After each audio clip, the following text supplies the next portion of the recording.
Hello students, welcome once again to my class. Today I am going to discuss the last part of earlier chapter, that is my childhood, and after completion of that I will start a new chapter, that will be a poem, A Legend of the Northland. So I hope you guys will be eager and you will watch the video fully to get more information, to understand the chapter and the poem better. So let's come to the topic. Before starting the topic, I want to give you a slight recap of earlier discussion. Earlier we discussed that APJ Abdul Kalam was born in a Muslim family. His parents were not so educated and they were not so wealthy. Also, he had three close friends. All of them were from Orthodox Brahmin families, but they had close relationship among themselves. One day a teacher came to their school who tried to differentiate among them. Their parents solved the matter amicably. APJ Abdul Kalam got a good lesson from that incident. Then he started speaking about one of his science teacher who was like a rebel. That means he did not follow the rules of segregation among the groups of religions. But his wife was an orthodox one, traditional one, who used to follow all those things. So we discussed up to that, and we discussed that APJ Abdul Kalam's science teacher Shiba Subramania Iyer used to ask APJ Abdul Kalam time and again that, Kalam, you are to become as equal as the educated people of big cities. So I told you earlier, at last he became also. He became the 11th president of India. He became the missile man of India. He became a world famous figure.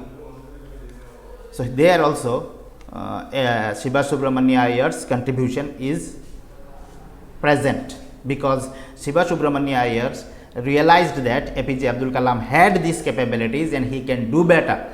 So on the basis of that, we say that means in APJ Abdul Kalam's success, his teachers, that means teachers of his primary schools, importance is there.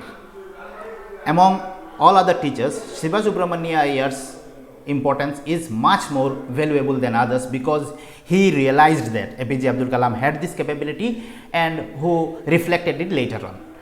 So now today we are going to start today's para.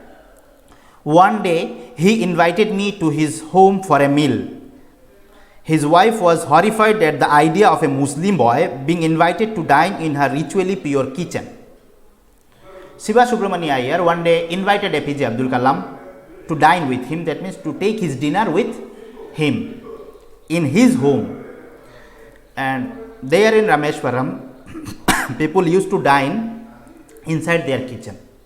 So when Shiba Subramania Iyer invited APJ Abdul Kalam to dine with him at his home, his wife, who was a very rigid, a fully orthodox Brahmin lady, was much horrified, because she never wanted anyone to enter into her ritually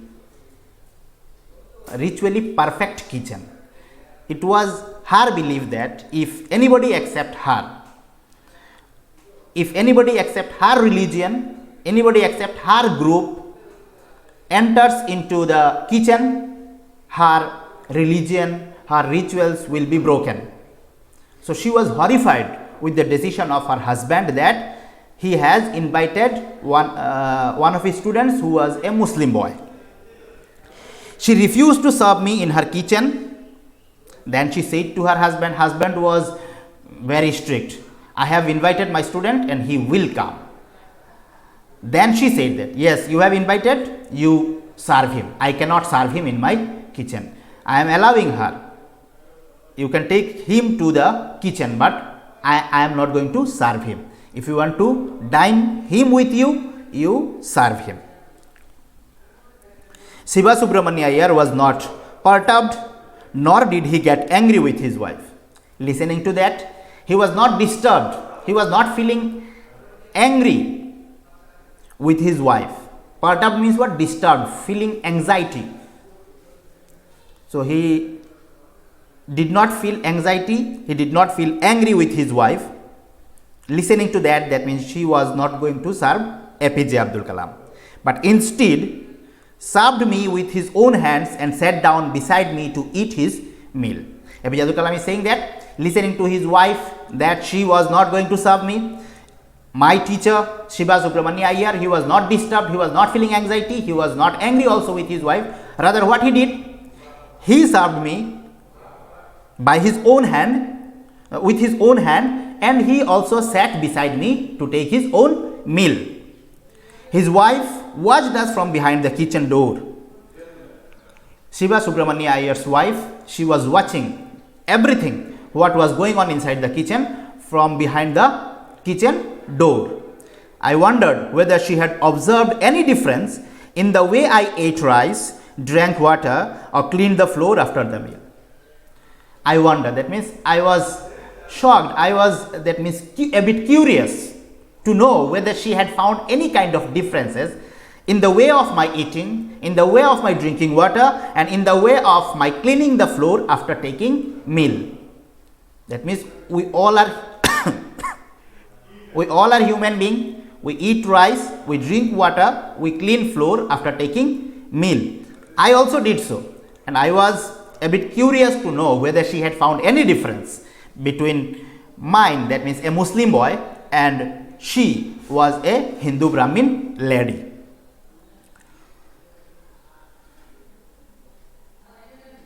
When I was leaving his house, Shiva Subramania Iyer invited me to join him for dinner again the next weekend. So my dinner was over. I was ready to leave. At that time, Shiva Subramania Iyer, that means my respected science teacher, once again invited me to join him for a dinner in the next weekend. Weekend means what? Saturdays and Sundays we call them weekends. People enjoy these days. Workloads are less, that's why these days are weekend days, means the days of enjoyment. So Shiva Subramania Iyer once again invited APJ Abdul Kalam to dine with him in the next weekend. Observing my hesitation, he told me not to get upset, saying, once you decide to change the system, such problems have to be confronted. When he had seen that I was a bit hesitant, that means I was hesitating to accept his invitation, because I understood his wife was not ready to serve me food in her kitchen. With my entry in her kitchen, she was not happy. Because of that, I was a bit hesitant. I was hesitating to accept his invitation. Seeing this, my teacher told me that, see, these are small things. You don't get upset from all those things. And he said, once you have taken the responsibility of changing the system, these kind of small problems you have to confront, you have to face these kind of problems. That means he has taken the decision to change the system, and he was facing the problems at the very beginning in his house even.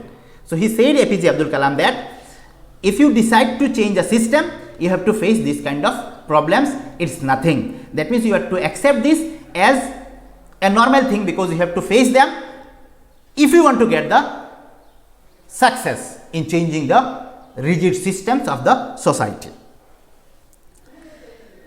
When I visited his house the next week, Shiva Subramania Iyer's wife took me inside her kitchen and served me food with her own hands. I was surprised. In the next weekend, when I went to my teacher's house to dine with him, I was surprised to see his wife accompanied me, that means she greeted me and took me inside her kitchen, and even she served me food with her own hands. Here a great difference we can find, that means within a week she had changed. She was in the house of a rebel, that means who was ready to change the system. And she was ready to understand also. Then she realized that there is no difference. While eating, how a Muslim boy eats, a Hindu boy similarly eats. How a Brahmin boy eats, a Shudra boy eats similarly. How a Muslim boy drinks and how a Brahmin boy drinks, there is no difference between these two. She realized it. That's why in the next week she took me inside her kitchen and served me food with her own hand. Here we find that means a great change had taken place because of Shiva Subramania Iyer, and we also get a lesson that if we want to change a system which is not good for our society, we are to face problems and we are to consider them as small problems. We are not to look at them, that means as they are very big, we cannot overcome them. If we look at them as a very big problems, then we cannot overcome them and the problem will be prevailing in the society. So from Shiva Subramania Iyer we can get a very good lesson that to change a system, we are to be ready to confront problems in our way of changing. Then the Second World War was over and India's freedom was imminent. That part finished. Now APJ Abdul Kalam is saying that then the time came when Second World War was over and India's freedom was imminent. That means India was very near to get the freedom. Imminent means what? Very near. Indians will build their own India, declared Gandhiji. At that time Gandhiji declared that Indians, that means the people of India, will build their own India. According to their wishes, according to their dream, they will make their own India. It was the declaration by Mahatma Gandhi before freedom. The whole country was filled with an unprecedented optimism. Whole country was filled with an unprecedented optimism. That means all the people, every nook and corner of the country, people living every nook and corner in the country were full of optimism. They were hoping that a new shape of our country will come. We will live freely. We can do whatever we want. All were optimistic that a very good country we are going to get. A country what we dreamt in our dream. A country what we thought in our mind. The same thing is going to come in our hands within a very few days. This is known as what? Unprecedented optimism. That means they were very much happy and they were very much optimistic that they were going to get their goal. I asked my father for permission to leave Rameshwaram and study at the district headquarters in Ramanathapuram. At that time I asked my father that I want to leave Rameshwaram for further study. I want to go to the district headquarter Ramanathapuram. Ramanathapuram was the district headquarter and Rameshwaram was a small countryside area. It was like a village area. It was famous for Rameshwaram temple. Still it is famous for Rameshwaram temple. So APJ Abdul Kalam asked his father that he wants to shift himself from Rameshwaram to Ramanathapuram for further studies. It was at that juncture that India had not yet got freedom. The whole country was in an unprecedented optimism that we are going to get a very good freedom. At that juncture, APJ Abdul Kalam asked his father that he wanted to shift himself from Rameshwaram to Ramanathapuram for higher studies. He told me as if thinking aloud, Abdul, I know you have to go away to grow. My father told me as if he thought a lot and then stuttered. Abdul, that means me. In short, he was calling me Abdul. I know you have to go away to grow. My father was saying that. That means APJ Abdul Kalam's father, Jainul Abdin, was saying that he knew that APJ Abdul Kalam had to leave Rameshwaram to grow. To grow means what? To become big, not to grow emotionally, to grow intellectually, not to grow by age. Does the seagull not fly across the sun alone and without a nest? He compared APJ Abdul Kalam with a seagull. They had long legs and small wings. This is their feature. So this seagull also one kind of bird. This seagull also, they leave their place, they leave their nest across. Why? To learn flying. Not only to learn flying, but rather to get or accumulate their food also. So if a seagull can do this, why you cannot? You also have to grow emotionally and intellectually, and for that you have to leave Rameshwaram, you had to go to Ramanathapuram. I don't have any problem. He quoted Khalil Gibran to my assistant mother. My mother was a bit hesitant.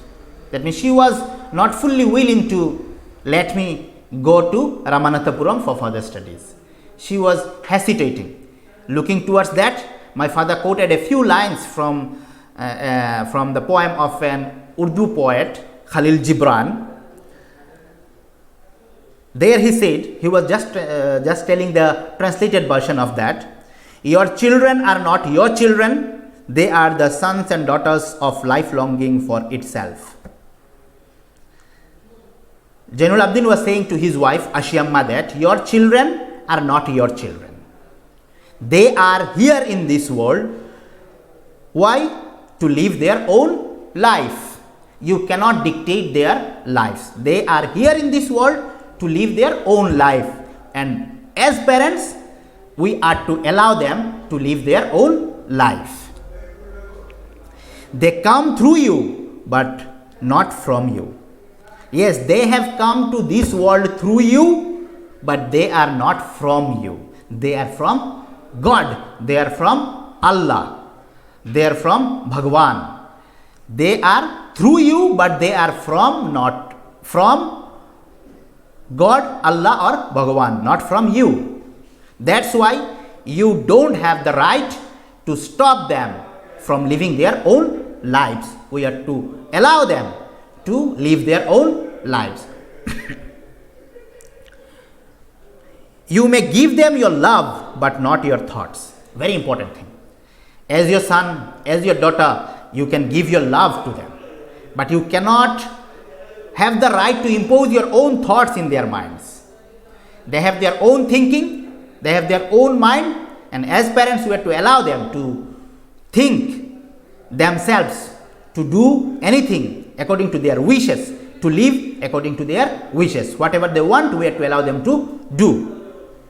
Here, that's why he was saying then you may give them your love, but not your thoughts. As parents, we have to love them, we have to provide them every facilities, but we should not impose our thoughts on them. We should not tell them that you are to do this, you are to do according to that, you are not to go this side, you are to play now, you are to sleep now. All those things we cannot say. Yes, as long as they are kids, we can do all those things. But the time when they become adult, when they become matured, we have to allow them to live their own lives, because they are here to live their own lives, not our lives. We cannot try to fulfill our dreams through them, for they have their own thoughts. Because they have their own thoughts, if we try to impose our thoughts in their mind, then they will not find the space for them to keep their own thoughts. So as parents, as good parents, as responsible parents, we should allow them to live their own life. We should allow them to implement their own thoughts in this world. With that, the chapter is finished. So from this chapter, we found so many important lessons. The most important lesson is what? We should live unitedly as Indians. Here, we should not bring any line of differentiation among ourselves as Hindus, Muslims, Jainas, Buddhists, Christ, etc. APJ Abdul Kalam, he was a Muslim boy, and from his biography, from his autobiography, he has given us the lesson that if we are united, we can be developed. Not only we, our whole nation can be developed, and we have to get this lesson, we have to acquire this lesson from this chapter. And one more important lesson we have got from this chapter, that means poverty is not a barrier to get success. Simply sometimes we find that people may make simple comments that I don't have the ability to read, I don't have the ability to expand so much, that means I don't have the ability to bear the expenditure of studying all those things. So this is not a barrier, because APJ Abdul Kalam had shown us that from a very poor family he had become the President of India. Presently also, if we try, it is possible. NGOs are there, government is also providing help in every step of our life. So this cannot be an excuse that because of poverty I could not get success, because of poverty I could not study further. So this is not an excuse. From here we have understood that it depends on our own. If we want to get success, if we want to study, if we want to go further, we can. Nothing can stop us. Where there is a will, there is a way. If we don't have the will, we will not find the way. With that, this chapter is finished. As I told you earlier that today, after finishing this chapter, I am going to start a poem. So let's start a poem. It's a very nice poem. The name of the poem is what? It is also there in your syllabus. The name of the poem is what? A Legend of the Northland, written by Phoebe Carey. This poem, A Legend of the Northland, is a ballad. What is ballad? Ballad is a song narrating a story in short stanzas. Ballad is a poem or a song which narrates a story in short stanzas. Ballads are part of folk culture or popular culture and are passed on orally from one generation to the next. Ballads are the part of folk culture. Folk culture means what? The culture which is very much popular and which passes from one generation to another. So this ballad is a story which had passed from one generation to another. A Legend of Northland is a very, that means popular ballad. It is going to tell you a story through short stanzas, and we are to understand that as it is a ballad, it is a part of folk culture which is very popular and which has passed through generations. Let's start the poem. Legend means what? Legend means old, traditional, historical. A story which is old, a story which is ancient, which is historical. Northland means what? An area in the northern part of the world, in the very much northern part of the world, that means near North Pole. So the story which has been described in this ballad is related to an area near to North Pole. That means Northland means what? The area is near the North Pole. Away in the Northland, where the hours of the day are few and the nights are so long in winter that they cannot sleep them through. Once again, away in the Northland, where the hours of the day are few and the nights are so long in winter that they cannot sleep them through. Far away in the Northland, that means far away in North Pole region, a place is there where the hours of day is very few and the hours of nights are very much in winter. How much it was? The hours of nights that they cannot sleep them through. They means what? The people of Northland. The night was so long that people of Northland could not sleep the whole night. After sleeping for a few hours, they used to wake up because the time was so long and their time was so short. Where they harness the swift reindeer to the sledges when it snows. Where, that means the place where the days are very short and nights are very long. There the people harness the swift reindeers, that means they tie the, swift means what? Very fast. Reindeers means what? The deers which live in snowy region. They tie them with sledges. Sledges means what? We got this one in earlier classes. Sledge means what? Cart, which we use, four-wheeler cart or three-wheeler sometimes cart, which is pulled by animals in snowy region. Mostly these are pulled by what? These dogs. But here the people of Northland, they tie down reindeers to the sledges when it snows, that means at the time of snowfall. And the children look like bears' cubs in their funny furry clothes. And the children of Northland, they look like small ones of bears. Why? Why they look like the small ones of bears? Because of their funny and furry clothes. That means the clothes were furry, that means the clothes were made with furs and it looks like funny. So their dresses may confuse anyone to consider them as the young ones of reindeers. They tell them a curious story. I don't believe this is true, and yet you may learn a lesson if I tell the tale to you. Them means what? The parents, the aged ones, and them means what? The young ones. So the aged ones or the parents tell a very curious story to the young ones, and the poet is saying that he can't believe whether it is true or false.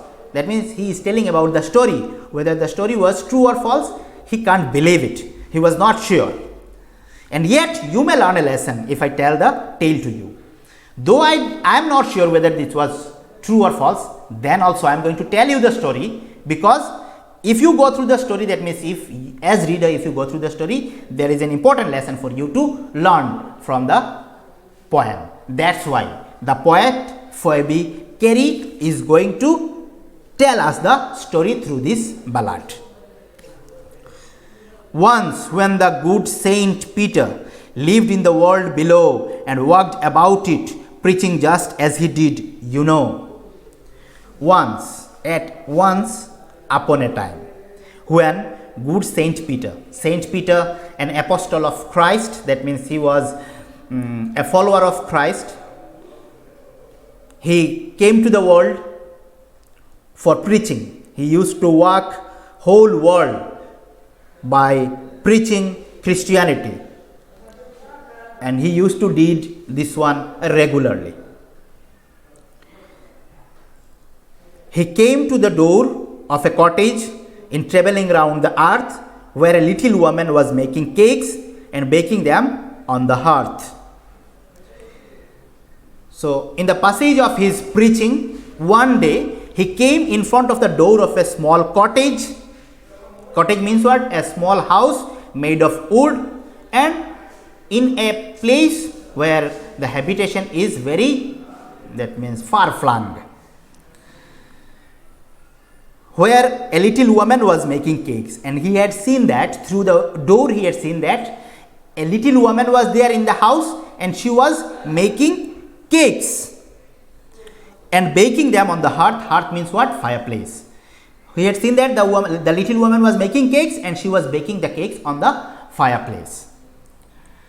And being faint with fasting, for the day was almost done, he asked her from her store of cakes to give him a single one. As he was faint means what? To feel weak. So as the good Saint Peter was feeling weak because of fasting, the whole day had passed, he had not taken anything. Almost the day was going to end and he had not taken anything. That's why he was feeling weak. He asked her for from her store of cakes to give him a single one. He asked the little lady who was making cakes and baking them on fireplace to give him a piece of cake from the stores of cakes she had in her house. So she made a very little cake, but as it baking lay, she looked at it and thought it seemed too large to give away. Listening to Saint Peter, she had not given a single cake from her store, rather she started making a small one. So she started to make a very little cake and started baking it on the hearth, that means on the fireplace. And when she kept the small cake, little cake on the fireplace, it seemed a large one to her, and she thought that this is too large to give away to anybody.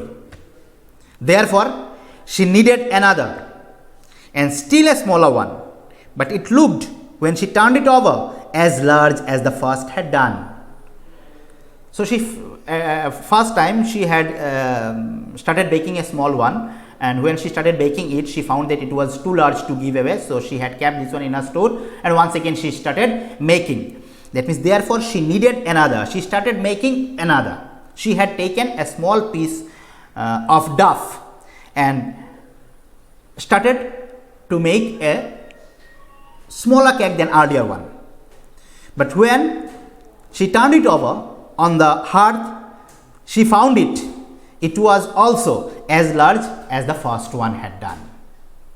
So she was not ready to give this one also to the saint. Then she took a tiny scrap of duff and rolled it flat and baked it thin as a wafer, but she could not part with that. Third time, what she did, she took a very small part of the duff. Duff means what? D-U-G-H, duff means what? The mixture of flour for making cakes, for making chapatis, etc. This is what duff. So for the third time, she had taken a very small scrap of duff and rolled it flat, fully flat, again and again. And she had started baking it after making it like a wafer. Wafer means what? Very thin thing which can be eaten.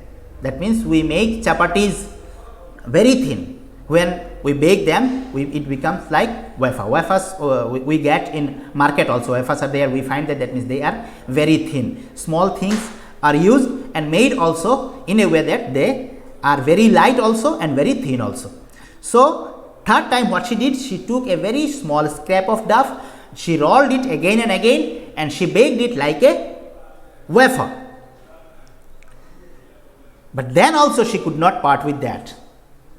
At last she could not part with that also, because it seemed too big to give away for her. So she could not give this one also to Saint Peter. This was enough for the saint to be angry. For she said, now what she was saying, my cakes that seem too small when I eat of them myself are yet too large to give away. So she put them on the shelf once again.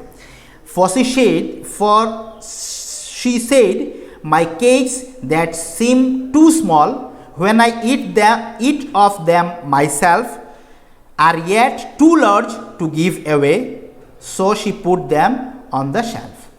She said, when I eat my cakes, it looks small to me, but when I intend to give it to somebody else, it seems larger. So I keep all the cakes on the shelf. I cannot give you. Then good Saint Peter grew angry, for he was hungry and faint, and surely such a woman was enough to provoke a saint. Listening to that, good Saint Peter, he was very angry. He became too angry. Why?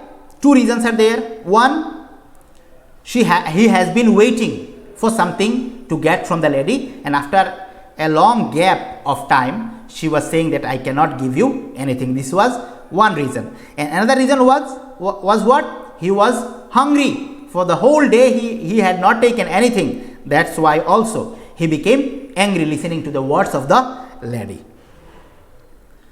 And surely such a woman was enough to provoke a saint. And this lady was such a lady which was enough for the Saint Peter to become angry. That means provoke means what? To encourage someone to be angry. So the lady was something which had encouraged Saint Peter to be angry, and he became angry on the lady. Why? Because she had not given him a single piece of cake after making him wait for a long time. And he said, so he became angry with the lady, and now he is saying what he said. You are far too selfish to dwell in a human form, to have both food and shelter and fire to keep you warm. Good Saint Peter started telling the little lady, small lady, that you are far too selfish. That means you are too selfish to live in this world. Dwell means what? Live. D-W-E-L-L. Dwell means what? To live. So the good Saint Peter was telling the lady that you are too selfish to live in this human world, in human form, to have both food and shelter. You are getting food and shelter as human. Food and shelter has been provided by whom? The creator, the creator, God, and you are availing this food and shelter given by the creator as human being. But your nature, your behavior shows that you are far away from the humanity. You are far away from humanity and you are far too selfish. God has not given you only two things. God has given you three facilities. One is what? You are getting food. Another one is what? You are getting shelter. Another facility is what? You are getting fire to burn, to warm yourself in the winter. It was that means it is the area of Northland. It remains most part of the year. It remains in winter. Snowfalls takes place every now and then. So burning fireplaces inside house is mandatory.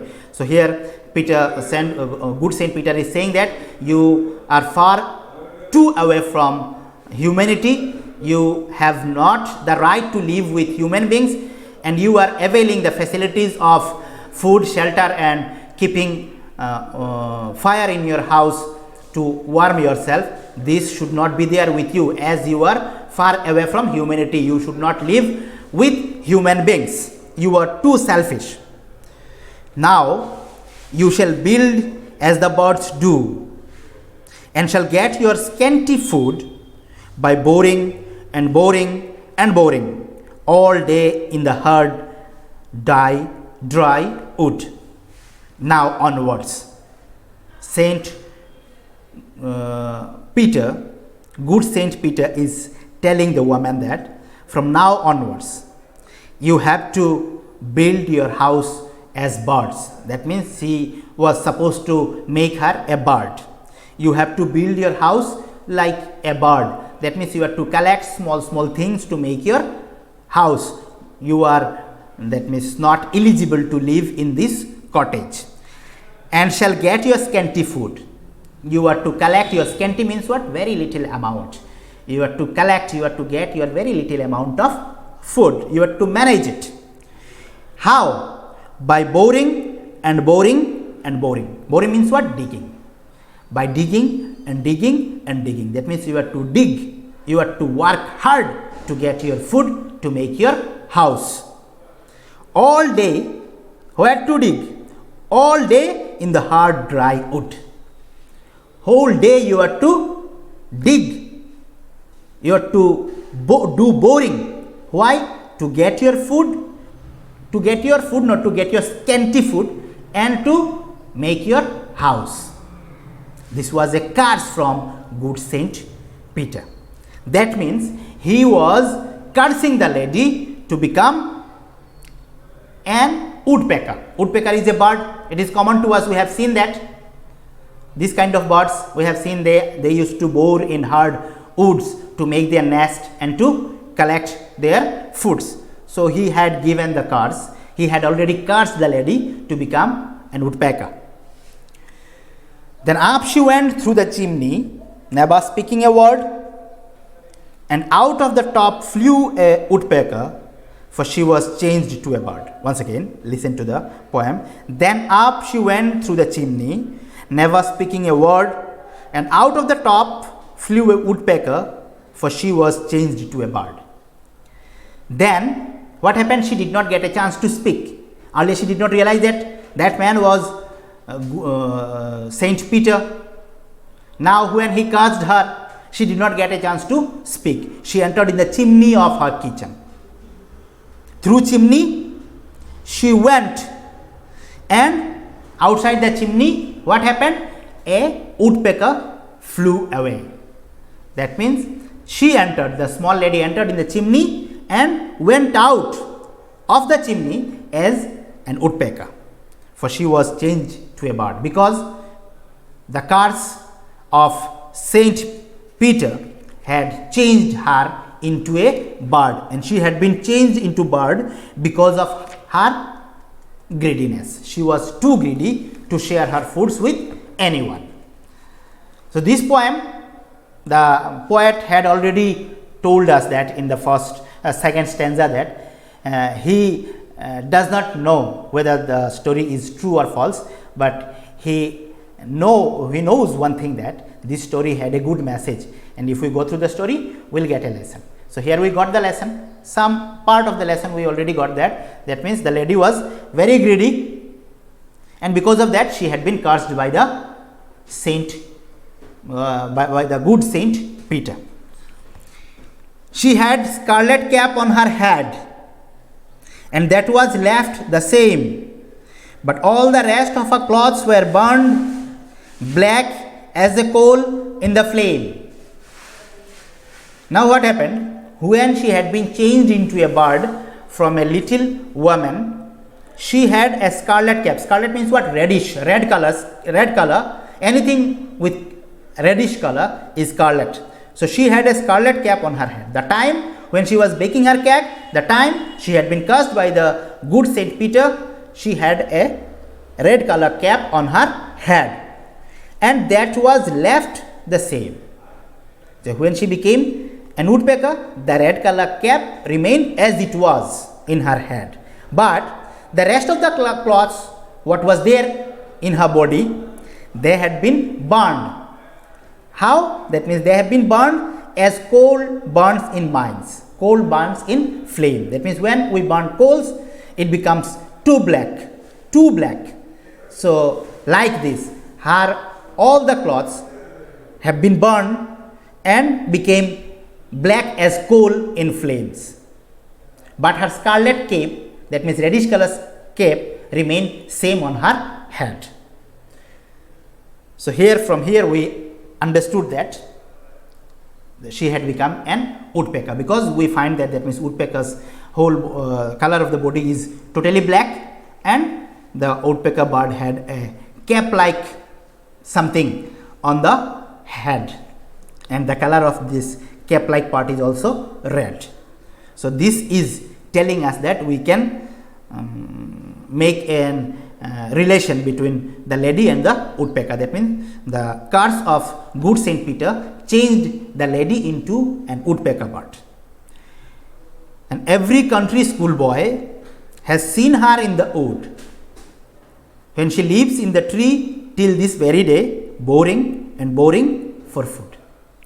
Every country schoolboy, country means what? A rural area. Normally country means what? Rural part of a city, rural part of a country. So, and every schoolboy of rural areas, when they go to school, and everyone, not schoolboy, matured one also, has seen this bird time and again That means again and again they have seen this bird living on a tree till this very day. That means the day when the poet was writing the poem and the day when we are reading the poem, till this very day, in any jungle, in any tree, we may find that this woodpecker bird is boring to get her food, to make her nest. Boring and boring for food. This woodpecker bird, that means the poet made two things here. Till this very day means what? The day when he was writing the poem. At that time also, in any place in the world, in any jungle in the world, on any tree of the world, we may find that this woodpecker bird is boring. Why? To get food and to make her nest. And this very day has another meaning also. The time when we are reading, then also we may find, that means somewhere in the world, woodpecker is on a tree boring the hard wood to get food and to make her nest. Here, why the poet has said the schoolboy? Because schoolboys are very curious. When they go to school with elders, their parents, they ask so many things. After seeing this bird, they may ask their parents what kind of bird this one is, or just seeing the bird, their parents also may say the story to them that this bird was not a bird. Actually, originally the bird was a lady. She was very greedy and she was not even ready to give a small piece of cake to good Saint Peter. That's why he cursed her and she had become a woodpecker. So the parents will warn their children not to be greedy. If we become greedy, then we also may be cursed by someone and we also may become bird or animals like any other thing. So this is a lesson for the young kids. This is a lesson for greedy people, that they may be cursed. So here, this is the words, these are the words of the poet, and here the discussion of the poem is finished. Answers and questions are there with you. You go through them. If you face any problem, you can text me through YouTube. No, I'll reply your answers. I'll reply your questions by texting you again. Here, a little thing I want to add from my own. The poet's language is over. Everything is finished. Our discussion is also over. You just have to go through the poem. Very nice poem. Very nice story is there in it, and we have to memorize the question and answer. If we don't want to memorize, we can go through the question and answer of this chapter, because this is a story like chapter. No need to memorize, we can understand it and we can write it our own. I have to say a small thing of my own, not related to this, but not from the words of the poet. It is my own words, that we should not be greedy. Never. Not thinking that means if we are greedy, if we become greedy, then we will be cursed by some good saint or some good people or angels or somebody else. Not thinking like that. We should not be greedy, because if we remain greedy, then what will happen in my society, in my neighboring area? People will remain hungry. God has given me the strength to live in this world and to let others also live in this world. Everyone who has come to this world has the right to eat, has the right to get food. If for some reason he doesn't have the opportunity to get food, it is the responsibility of we people who have this to share my food, to share my belongings with those who doesn't have presently. Today I have, it doesn't mean that it will be there with me for whole life. It may go tomorrow. Today that man doesn't have, he may get tomorrow. He may be a rich man, far more richer than me tomorrow, because it is nothing but the game of God. He had sent us in this world and he is watching whether we are performing his duties or not, whether we are sharing our foods, whether we are sharing our belongings with poor and needy. So from that we get the lesson that we should not be greedy. We should not be greedy because we may be cursed. From this poem we got, and we should not be greedy, because it is our duty to share our food, share our belongings to others, as all are the creatures of Creator, and He had sent everyone with the right to get food. So if someone doesn't have, it's my duty to provide him, to perform the duty of God, to perform the duty of Creator, to perform the duty of Allah. With that, I am going to conclude my class. Thank you.